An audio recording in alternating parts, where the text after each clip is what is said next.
የቀድሞው አዲስ ኢንተርናሽናል ባንክ በአዲሱ ስሙ አዲስ ባንክ የምንለው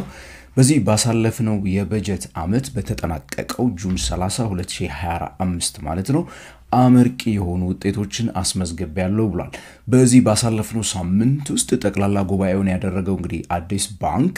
ከዚህ በፊት በሰራውላችሁ ቪዲዮዎች 5 ቢሊዮን ብር የምትባሏን ካፒታል በፈረንጆቹ 2026 በቀጣይ ዓመት ጁን 30 ድረስ የማያሟላ ከሆነ ወይ መዋሃድ ወይ መዋጥ የሚለውን ነገር የሚጠብቀው ነው የሚሆነው። ለመሆኑ ሰሞኑን አዲስ ባንክ ያወጣው አዲሱ ሪፖርቱ ወይ ደግሞ በጠቅላላ ጉባኤው ላይ በተናገረው መሰረት ከዚህ ነገር የሚያድነው መንገድ ላይ ነው ያለው ነው ወይስ ገና ነው የሚለውን ነገር ምን አይነት አደጋ ይጠብቁታል ምን ማለትስ ናቸው ለእናንተ ለባለ አክሲዮኖች ለጠቅላላ ኢንዱስትሪው በዚህ ቪዲዮ እስከ መጨረሻ የምትከታተሉኝ ከሆነ የምነግራችሁ ነው የሚሆነው። ይህ ንጋት ፖስት ነው። ፋይናንስ ቢዝነስ እና ካፒታል ማርኬትን ሁሉ ጊዜ እናወራለን። ታዲያ ይህን ቻናል እስካሁን ድረስ ሰብስክራይብ ካላደረጋችሁ የደወል ምልክቷን በማብራት ሰብስክራይብ በሉ። ከኢትዮጵያ ውጪ ካላችሁም ጆይን በሉ።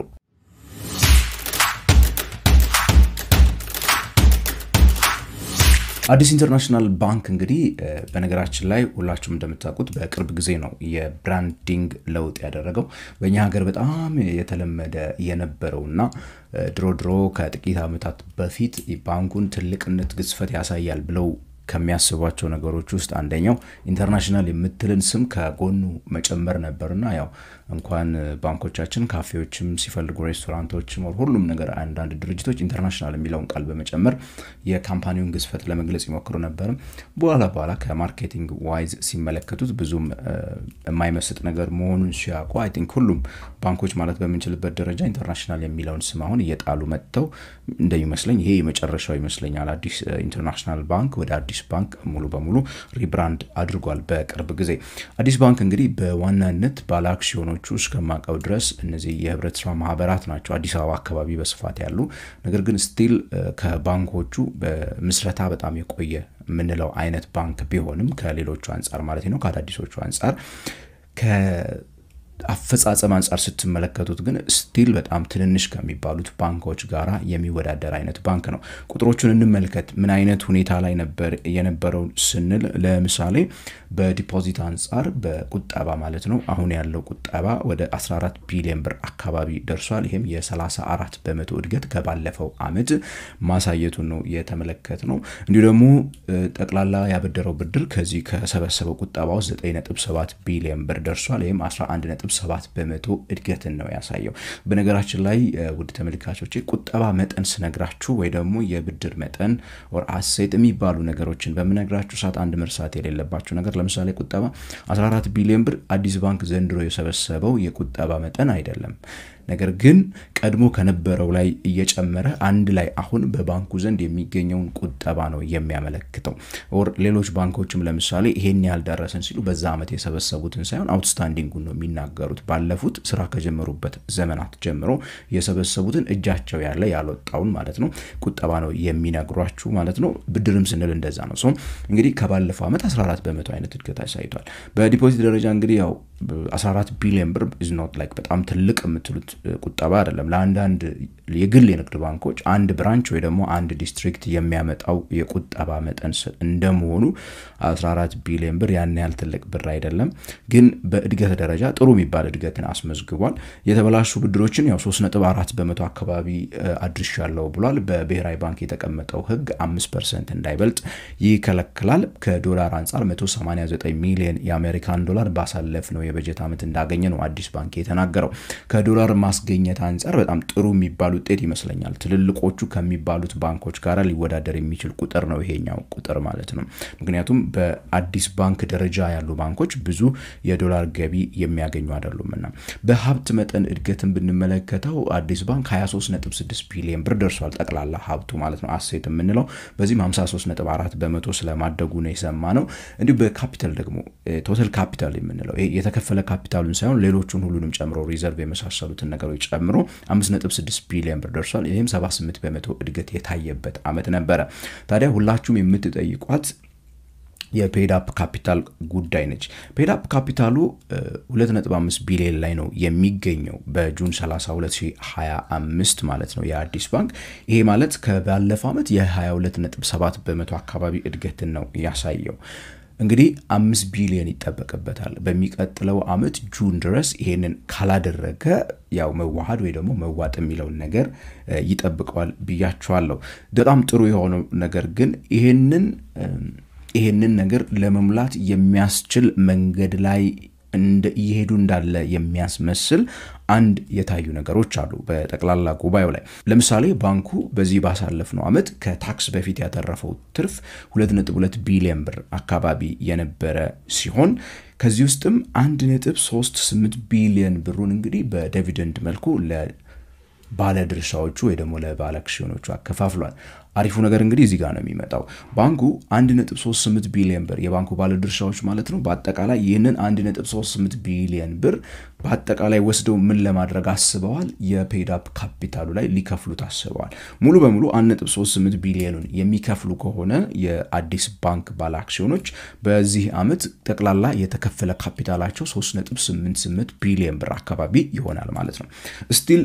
1.12 ቢሊዮን ብር ይጎላቸዋል 5 ቢሊዮን ብር ካፒታሏን ለመሙላት ማለት ነው የባንኩ ባለ አክሲዮኖች የወሰኑት በሚቀጥለው አመት ማለት ነው በሚቀጥለው አንድ አመት ውስጥ የሚሰሩት እስከ ጁን ድረስ የሚሰሩት ስራ ላይ የሚያገኙትንም ዲቪደንድ በቀጥታ ወደዚህ ስራ ወደ ካፒታል ማሳደጉ ለማስገባት ወስነዋል ስለዚህ እንግዲህ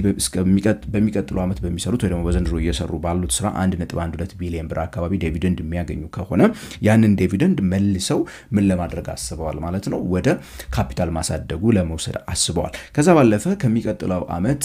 ያንን 5 ቢሊዮን ከሞላን በማለት ለባለ አክሲዮኖቻቸው እንደማነሳሻ እንደማበረታቻ እንዲሆን ዋንስ 5 ቢሊዮኑን ከሞላን በኋላ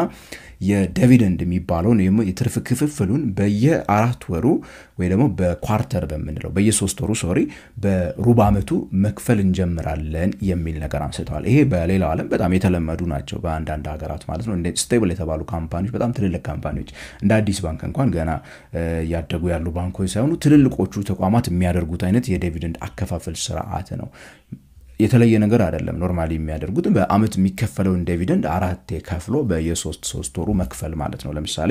በዘንድሮ አመት የደረሳቸው ዲቪደንድ 30 ብር ቢሆን ያንን 30 ብር አራት ቦታ ከፍሎ በየ3 ወሩ ለመክፈል አይነት ቃል ገብተዋል ማለት ነው እዛው እንት ላይ መቼ 5 ቢሊዮኑን ከሞሉ በኋላ ማለት ነው አዲስ ባንክ ላይ እንግዲህ አክሲዮኖችን ሰዎች መግዛት እንዲችሉ የሚያበረታቱ የሚመስሉ ሌሎች ቁጥሮችንም ለመመልከት ይችላል ለምሳሌ በሪተርን ኦን አሴት የምንለው 11.2% ደርሷል ብለዋል ዋና አለቆቹ በስብሰባው ላይ ሪፖርት ባደረጉበት ሰዓት ይሄ ማለት እንግዲህ እያንዳንዱ ባንኩ ቅድም የነገርኳችሁ 23.6 ቢሊዮን ብር ሀብት አለው ብለናል እዛ ውስጥ ካሉት እያንዳንዷ 100 ብር የምታወጣ አንድ አሴት ወይ ደግሞ ሀብት ለባንኩ ባለ አክሲዮኖች 11.2 ብር አካባቢ ትርፍ ያስመጣችላቸው ነው እያሉ ነው ማለት ነው ሪተርን ኦን ኢኩዊቲ ወይ ደግሞ ROE የምንለው እንደዚሁ በጣም ከፍተኛ የሆነ ቁጥር ታይቶበታል 49.9% አካባቢ ነው እንግዲህ ያሳየው ይሄ ማለት እንግዲህ እያንዳንዱ ሰው ባንኩ ላይ ላወጣት 1 ብር 50 ሳንቲም ትርፍ ያገኘ ነው ይሄ በነገራችን ላይ በጣም ትልቅ ቁጥር ነው በጣም ትልቅ ቁጥር ነው እንዴት እንደዚህ ሆነ ለዚያው በዚህ ሌቭል ካይንድ ኦፍ ፐርፎርማንስ ማታቁት ባንክ እንግዲህ በዚህ ባሳለፍነው አመት ምን ቢሰራ ነው እንደዚህ ሆነው የሚለው ነገር እንግዲህ ብዙዎች ሊጠይቁ ይችላሉ ነገር ግን ካንፊትም ነግሬያቸዋለሁ ለምሳሌ እነ ዘምዘም እነ ሂጅራ የመሳሰሉ ባንኮች ሌሎች ባንኮች ROE-ያቸውን ሪፖርት በማያደርጉበት ሰዓት ROE ሪፖርት ሲያደርጉ የነበሩት አብዛኛዎቹ ባንኮች ካፒታል ሰዎች እንዲያሳድጉ የሚፈልጉ ባንኮች ብዙ ጊዜ እነዚህ ሪፖርት ያደርጋሉ ያለመዱ የኛ ሀገር ባንኮች አብዛኛዎቹ ROE-ን ምናምን ሪፖርት ማድረግ አለመዱም ነበር ግን አሁን እነዚህ በጣም ካፒታል ለመሰብሰብ በጣም ፍላጎቱ ያላቸው ባንኮች እነዚህን ቁጥሮች ሪፖርት ያደርጋሉና ኤኒዌይስ እንግዲህ አዲስ ባንክ 1.12 ቢሊዮን ብር ይቀራል እነዚህን በሚቀጥለው አንድ አመት ውስጥ ማሟላት አለበት ቁጥሮቹን ስትመለከቱ ለምሳሌ ሪተርን ኦን አሴቱን ሪተርን ኦን ኢኩዊቲውን በመተመለከቱበት ሰዓት አዲስ ባንክ ላይ 1 ብር ብታወጡ 50 ሳንቲም ልታገኙ ትችላላችሁ አሁን ባለው የኢንቨስትመንት ዓለም እንግዲህ እንደዚህ አይነት ትርፍ ልታገኙ የምትችሉበት እድሉ ጠባብ ነው እሱ ሳይሆን ትልቁ ችግር ያው ሪተርን ኦን ኢኩዊቲ እርግጥ በቀጥታ ኪሳችሁ የሚገባውን ገንዘብ አይገልጥም ሪተርን ኦን ኢኩዊቲ ከላው ላይ የሚቆራረጡ ገና ብዙ ገንዘቦች ይኖራሉ ምንም እንኳን እናንተ ያተረፋችሁ ትርፍ እንደ ድርጅት ቢሆንም ግብር ሳትከፍሉበት እንደማለት ነው ሌሎች ደግሞ ሬጉላቶሪው ጋራ ተያይዞ ያሉ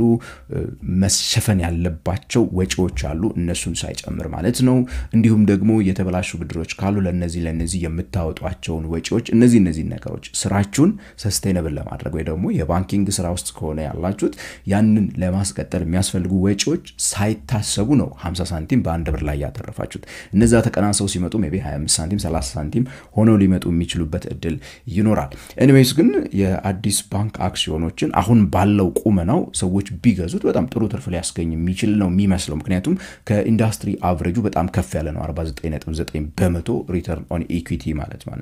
አዲስ ባንክ ታዲያ የሚተርፍ ይመስላችኋል ወይ በሚቀጥለው አንድ አመት ውስጥ እቺ የቀረችውን 1.12 የሚሞላ ይመስላችኋል እርግጥ ነው ይሄንን የማይሞሉ ከሆነ ባለ አክሲዮኖቹ ራሳቸው ችግር ውስጥ ነው የሚገቡት ያንን እንግዲህ ይሄን የመሰለ ትልቅ ሀብት 20 ምናምን ቢሊዮን ብር የሚገመት ሀብት ላለፉት ብዙ አመታት ሲገነቡ የነበሩትን ሀብት ለሌሎች አሳልፈው መስጠት ወይ ደግሞ ወደ ውህደት በሚሄዱበት ሰዓት ዳይሉት ወደ መሆን ከመሄድ የተሻለ አማራጭ የሚሆናቸው ብዬ እኔም ማስበው ቶሎ ብለው ምንም ቢሆን ተቸጋግረው እቺን አክሲዮን መሙላትና ከዛ በኋላ በተለይ እንግዲህ በቀጣይ አመታት የሚሰሩት ስራ ላይ ማተኮር አለባቸው ባንኮቻችን ከሁሉ በላይ ካሁን በኋላ የሚጠበቅባቸው ከዚህ በፊት በሰራሩታችሁ የባዘል 2 ህግ መታስተውሱ ከሆነ እንግዲህ የካፒታል አዲኩዌሲ ሬሾአቸው እንዲሁ ደግሞ ከፍ ያለ መምጣት አለበት እና አዲስ ባንክም ቢሆንም 5 ስለሞላችሁ ብቻ ካሁን በኋላ ስራ የምትሰሩበት ገበያ አይደለም የኢትዮጵያ ባንኪንግ ኢንዱስትሪ ማለት ነው 5 ቢሊዮንም ከተሞላ በኋላ የምታበድሩት የብድር መጠን ደግሞ እየተገደበ መምጣት ይጀምራል ምክንያቱም ጠንካራ የሚባለው የባንኩ ካፒታል መብዛት መቻል ስላለበት እንዲያውም ከ8 እስከ 12% የሚሆነው ጠንካራ ካፒታል ከምታበድሩት ብድር ማለት ነው ለምሳሌ ባንኩ አበድሯል ያልኳችሁ 14 ቢሊዮን ብር አካባቢ ነው ለወደፊት የሚጠበቀው ጠንካራ የሚባለው ካፒታል የዚህ 8 ወር እስከ 12% ጠንካራ ካፒታል የተከፈለ ካፒታል አይነት ካሽ አይነት ገንዘቦች ግዴታ ያስፈልጓቸዋል እንደ አዲስ ባንኮች ስለዚህ ብዙ ስራ እንደሚጠብቃችሁ ካሁኑ መመልከት መቻል አለባችሁ 5 ቢሊዮኑን መሙላት በራሱ ደግሞ የሚያረጋጋ አይነት አይደለም ለዚህ ነው ትልልቆቹ ባንኮች በእጥፍ ካፒታላቸውን ለማሳደግ እየተሯሯጡ ያሉት ስለ አዲስ ባንክ እናንተ ምን አስተያየት አላችሁ ታች ኮሜንት ሴክሽን ላይ ጻፉልን እያልኩኝ በቀጣይ በሌላ ቪዲዮ ደግሞ እስከምንገናኝ ድረስ ከንጋት ፖስት ነው የምሰናበታችሁ ገሜ ብርሃኑ ነኝ